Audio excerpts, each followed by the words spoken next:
Mga taong nag-uusap. Ayaw lang lumabas eh. Buhay usap. Ayaw lang lumabas ng luha mo eh.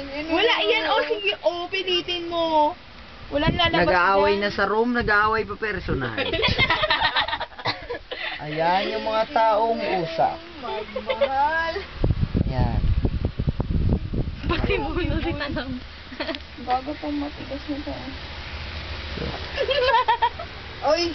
Yung isa sa comedy room pumasok, yung iba sa war room, yung iba sa medyo seryoso,